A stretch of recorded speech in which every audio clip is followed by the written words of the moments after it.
Hi guys, my name is Annabelle from Horizon Cosplay, and today we are going to be taking part in an event that is going on at Cosplay at the moment called Fandom February. Now, there are a lot of fandoms to choose from, and I'm not going to lie, my choice was pretty difficult, but it was swayed a little bit when the Netflix live-action Winx Club came out. Now, I haven't seen it yet, and in fact today is the first day it's been out on Netflix because I am filming this video a bit in advance, and so we're going to spend today binge-watching the all of 6 episodes Netflix has given us. Kind of seems a bit short for a Netflix series in my opinion, but maybe they're just experimenting, while making these 2 outfits from the original Winx Club series Bloom's Season 1 and Season 3 look. So let's start off by going through the materials we have for Bloom's bell-bottom pants that she has in Season 1. Now, the first thing we have is a pair of genuine 80s bell-bottom jeans, which fit me really, really well. I might have gotten these from a garbage bag that was meant to go to a charity shop after one of my mum's friends died, and this was some clothes that she had left over that my mum was supposed to dispose of, and I definitely stole quite a lot of things from that lot. So yes, these fit me absolutely perfectly. I'm totally in love with them, which is why we're not going to be cutting them up or editing them in any way. However, they are the perfect shape, and so we are going to use them to create a pattern. The next thing we have is another pair of bell-bottom pants that might have come out of the same collection, and these are way too big for me, so I actually don't know what size I am, but these are a size 14, still have the label on, so they're brand spanking new. I knew I was going to use them for something, and they are pretty much the exact right colour for Bloom's trousers. However, they do need taking in by quite a bit. They also need a slit added up the side of the bell bottom and, well, shortening, but I don't think that will be too much of an issue, so we're probably going to make the pants out of this. And the next pair of trousers we have are these dark blue jeans, which are going to be the star appliques that go around the bottom of Bloom's bell-bottom pants. Now, these ones actually do fit me, and I wore these a lot as a teenager. However, I never wear them anymore, and I'm all into recycling. To be honest, these bell-bottom pants I will probably keep for everyday wear as well as cosplay, because I'm hoping they're just going to be that awesome. But yes, on to the last thing. Okay, so this is an old yellow bedsheet. Now, Bloom's top from Season 1 has yellow sleeves, and this is what we're going to be making these out of. Quite honestly, I was hoping to use a stretchy material for a t-shirt to make sure it was more comfy, but I also just don't seem to have any that is yellow. And honestly, it is the perfect colour, and I'm really happy with it.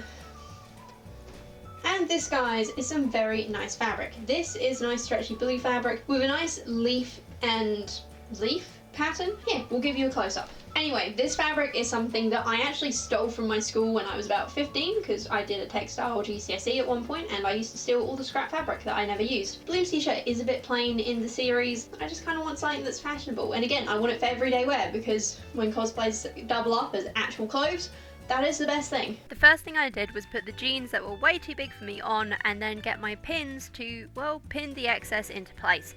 This meant that hopefully when I cut it down, I'd have enough left over for seam allowance and they would fit me to perfection. The main areas I focused on for this was firstly around my bum, because it was sagging to say the least, which is not an ideal look when you're trying to be a fashionable fairy, and the second place I focused on was down my thighs. Now, I did stop the pinning roughly at the knees, though I did try to create a nice curve under so it wasn't just a sharp angle, but I also wanted to make sure I kept that bell bottom shape and didn't disrupt it in pretty much any way possible, because the bell bottom is what we were aiming for in the end. Once I took the trousers off, I did just make sure my pins were even on both sides, and that the chunk I was taking out of the back was actually the centre back, because when I pinned it on me, I put it like way to one side, which would have looked terrible, and so I just made it look better before finally taking those scissors and cutting them out, and oh my gosh, was that a nerve-wracking experience. And now that I had some massive holes in my jeans, I pinned the right sides together so that I could go to the sewing machine and hopefully patch those holes up. So guys, very exciting. I am just starting up my machine,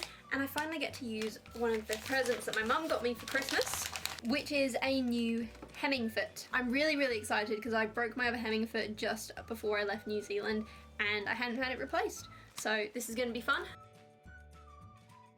Because I was feeling rather dangerous and experimental, I decided to try out my new hemming foot straight away by using a hemming stretch stitch, as these jeans are rather stretchy and I wanted to keep that.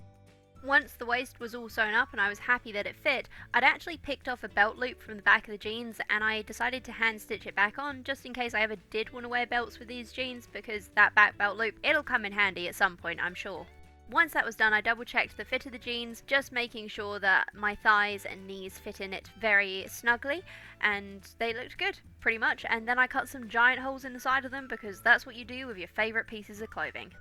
Next was turning the jeans inside out and pinning right sides together so that I could sew up that massive hole that I just caused for apparently cosplay reasons. I used the hemming foot on its stretch stitch setting again, and for some reason I thought you guys would be able to see me sewing past the bulk of my jeans that are apparently in the way of the camera. My apologies that you can't, I promise it's not that interesting. I'm an idiot, and the worst bit is I even forgot to film the idiotic thing that I did. So this leg piece right here, as you can see, has a triangle out of it because that's how it's supposed to go. And this one does not. In fact, the triangle is on the back of the leg because for some reason I just did it the wrong way round. And as well as that being a thing, I now need to figure out how to fix it. So my conclusion is that my other bell-bottom pants have little diamonds on the knees, and I think that's what we're going to have to do here because, as I mentioned before, I'm a bit of an idiot. The first thing I did to try and fix this situation was waste a ton of my nice dark blue jeans by trying to cut out diamonds to patch the hole that I had made, not thinking at the time that I could have just used the stuff that I already cut out. Yeah, I know, it wasn't my best night. I just figured out a way I could have done this so much easier than what I did. Oh, I'm an idiot. But the point is, I think we've got it fixed. The other point is that it's going to look good. This is why you always check twice, cut once. In all fairness, I did check twice, I just didn't see that I was about to screw everything. Okay, so this is the plan. Now instead of dark coloured patches, we actually have the patches made out of where it should be. It does mean that the trousers are going to be a bit shorter than they were before, but I needed to take a couple inches off that length anyway because they're a bit too long for me. We're going to sew these in and hopefully, fingers crossed, they come out well. Not gonna lie, the first diamond I did was slightly questionable, but the rest of them came out so neat that I just chucked a few hand stitches in and called it a day. Sometimes that's what you gotta do to get through the night. This is how they've come out so far, and to be honest, I'm incredibly happy. Like, look how damn neat that is. It's been ages, like literally years since I've done a corner seam, and actually these two are good. The ones on the back, there's a little bit of wonkiness because, you know, practice, but that's why I did the back ones first. Before attaching the bell back onto the bell bottoms, I cut up the side seam slightly just to make that gap that you see in Bloom's trousers there and ready to go. I then rolled the edges of the raw hem so that I could top stitch it down, which thankfully was as quick, easy and simple as it sounds. And then comes the complicated part of pinning the bottom of the trousers back to the tops. Now you may be wondering why I'm referring to such a simple procedure as being complicated. Simple, because I managed to bugger this one up as well, by technically putting them back on the wrong legs. In all fairness, unless you look really close, you can't notice, and I did it so well that I didn't want to unpick my handiwork because I don't think I could have sewed it on that neatly again. But I did do it. Did I mention this wasn't my night? Well, honestly, they're freaking perfect. They're super, super comfy. They're the perfect length, they're the perfect size, they fit me really well. I'm super happy with them. So I'm gonna go have dinner, and after dinner I'm going to put all the stars on. Not trusting myself to draw a star because I'm not an artist, I traced one off of my computer screen and then got out one of my favourite materials to work with, steam and stick. Putting a dot at each of the star's points, I then used a ruler to connect the dots into this pretty pattern. I also figured out that I wanted about 10 stars per leg, though in the end I'm pretty sure I only used 9, which is good. Who doesn't need extra stars in their life?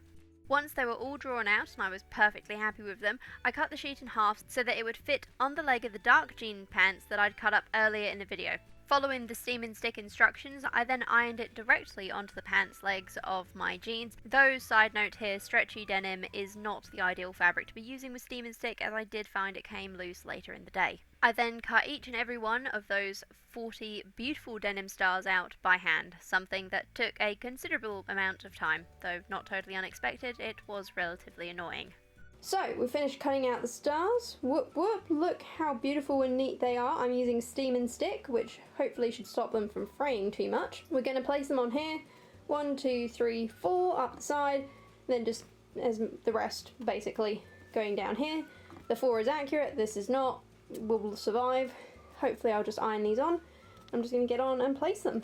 Arranging them and ironing them on actually did go really quickly, though I highly wish that I'd figured out a better camera angle to show you what I was doing, because let's face it, this one is practically useless.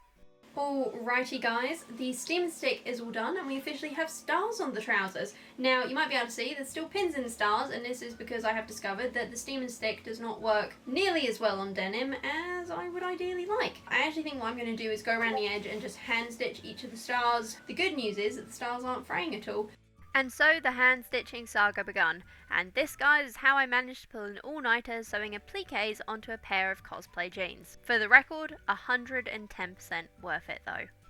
And just a quick comparison of what the finished and unfinished leg currently looks like. The next day. Not sure if you guys can see this, but there is a small blizzard outside. Hopefully it settles. To get the t-shirt pattern, I got some old wrapping paper, which also happened to have a grid system on the back, which, you know, was really helpful, and this stuff was also incredibly thick, making it very handy. I unrolled the wrapping paper and laid my shirt down on top of it, then, using a pin, I poked holes along the seam line. I did this for each section of the shirt, the front, the back, and the sleeve, so that I ended up with a 3-piece pattern. Also guys, if you want to make Bloom's t-shirt as I do here, I have actually put the pattern for this up on my Etsy shop. I did have to alter it from the one that I got from the top slightly to make it fit better and, you know, work better as a pattern, and if you want it, it's there. Link will be in the description down below. I decided to cut out the sleeves first, as I had the most yellow fabric to waste if something went wrong, and guys, it is always advisable to iron your fabric before cutting anything out, which is exactly what I did here, and successfully, I might add. For once I didn't screw anything up. I also want to say that I finished the live action Winx Club the night before, and to be quite honest, I was very impressed with it. I know that it's been taking a lot of hits from a lot of people, but if we don't compare it to the original animated series and just hold it on its own, I really enjoyed it and personally can't wait for season 2. Anyway, I cut out the blue fabric for the front and back of the t-shirt next, making sure that the stretch, as it was only a one-way stretch, was going across my body rather than down, just, you know, in case I need it at any point, or I have the desire to breathe if it ends up being way too tight, which it didn't, which is good. And next it was time to pin everything into place, a very exciting prospect. I did try the pin together t-shirt on to make sure I was happy with the fit, and finding that it was all a-okay, I decided to sew it together. I again decided to use my hemming foot to do a stretch stitch hem, mostly because I was worried that the edge of the yellow was going to be fraying, as it was a bedsheet and not some kind of non-fray stretch fabric like the blue stuff, but this actually came out really well and I was super happy with it. Okay, so first t-shirt try on, and oh my gosh, I can already tell this is going to be so comfy. The sleeves I've definitely made like too long, but overall I think this is pretty cool. And I look too cute. I used pins to mark out my desired length of sleeve before getting those scissors and chopping the excess off. Kitten break. She likes to sit between the two radiators so that she's extra warm. Especially now because we've had snow, and apparently we should be getting quite a lot of it tonight. Fingers crossed it settles. I then hemmed those sleeves with some nice top stitching in blue because I forgot to change my thread. I then stitched up the bottom of the sleeves and side of the shirt to create a, at long last, wearable garment. And yes, I'm again using my hemming stretch stitch. Why? Because I was just too lazy to change my machine to do anything else. Sherlock, are you keeping me company while I sew? Are you going to tell everyone about the fact that you went missing for a whole week and you ran away from home? Okay, so we are just about to attach the binding to the neck. I've pinned it all in place, and basically the plan is I'm going to overlock basically this inside, fold it over to the outside, and then, you know, make it so it's nice and neat. And finish the neckline I did, using a stretch hemming stitch to overlock the inside edge, then rolling that fabric over to the outside and using a stretch top stitch to top stitch down the outside edge, and you know what, it came out surprisingly neat and tidy. I was relatively proud of myself, to be honest. Do you ever think to yourself that you're just a total moron? So basically this is, oh not this, the one I just took off is a new foot, and it kept crunching and it was quite wobbly, and you know what, my brain just didn't click that it was wobbly. And then I've just gone to clean this thing and I realised that the screw here is loose, and so if we just tighten it like that, oh look, it's not wobbly anymore. I made all my denim jeans and the t-shirt with it not being screwed on properly, which I'm gonna say is just saying how good genome machines are that I didn't break anything during that time. Alright, last few bits. We can do this. Sleepy cat break. Ooh, stretch. And then sleep. And of course the last thing to do was hemming the bottom of the t-shirt. I did this simply by rolling the fabric back over on itself to hide the raw edge and then top stitching it down with, again, a stretch stitch. and you know what, it was easy as pie, came out really well. Honestly, no complaints about making this t-shirt. Okay, we are done, which means this whole cosplay is now finished. Also, this is super weird. I never normally do something that isn't lined, so the fact that this is not lined, and not only that, but it's pretty much held together with a lot of very fancy overlocking. Yeah, that's a bit different for me, but I'm not complaining. Quick, easy, that's what I wanted, and this is going to be so comfy. So we're going to put it on in the morning, and I will see you then.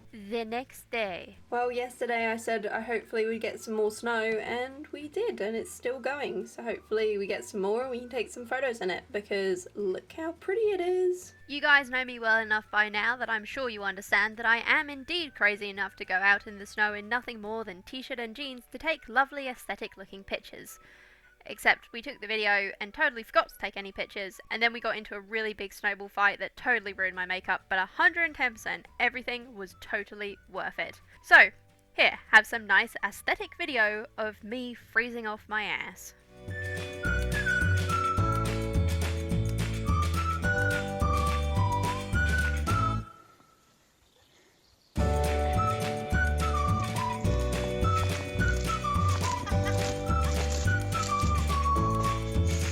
Having fun? Alrighty guys, so that is everything done and made. I'm wearing this. It is so comfy, not gonna lie. Been a couple days since the snow because this might have been a little bit wet, and so I've had to put it through the washing machine, and just saying, been through the washing machine and no problems with it whatsoever. A couple bits of floof because, you know, cats are a thing. Otherwise, let's talk about the other outfit I was supposed to be making, which I kind of did make. So you guys have all seen this jumper in, well, several videos. I wear it quite a lot. It's very comfy, and it's about what Bloom wears for this outfit right here. The skirt, however, well, I just didn't have enough dark denim, and the light denim that I had was just really horrible. So I came up with this idea to put this kind of ruffle on it with the spotted trim, and honestly, I hate it. It did not work at all. Total failure. It does fit rather nicely, but it just looks so bad. But right this second, we are going to refer to this as the mannequin of shame. Otherwise, guys, when it comes to my own outfit, again, I've said this 100 times, I'm sure, but I am so happy with it. It is like one of the comfiest things I've ever made. I'm really happy to be using this blue fabric, which I used for the top that I've had for years. The old bedsheet for the sleeves is really comfy. I was debating doubling the fabric up to make it a bit thicker, but I'm glad I left it nice and thin. It's made it a really nice summer t-shirt. The trousers, incredibly comfy. By adding these patches on the knees, even if they were supposed to be triangles rather than diamonds, it has brought the length of them up a lot so that, you know, they're no longer too long for me. The appliques, this is like my favourite bit. I'm so proud of them. They just look gorgeous. They might have taken a while to do, but 110% were they worth it. So overall, I am super happy with this project, and I hope you guys enjoyed watching it too. If you did, don't forget to hit that like button and please subscribe. I know that there have been a lot of talking videos the last month or so on the channel, and I do apologise for that. I'm going to be attempting to step away from the talking videos a little bit more and do more crafting kind of things, because clearly that's what you guys like, and to be honest, it's what I like doing more as well. So yes, remember to hit that subscribe button to stay up to date, and I will see you guys next Wednesday for another Horizon cosplay video. Also, don't forget to check out my Etsy shop. We have so many vintage patterns up there at the moment, and a few new prints that are coming out this week, next week as well, and I don't want you guys to miss out. Otherwise, please have a beautiful day, and I will see you next Wednesday. Bye!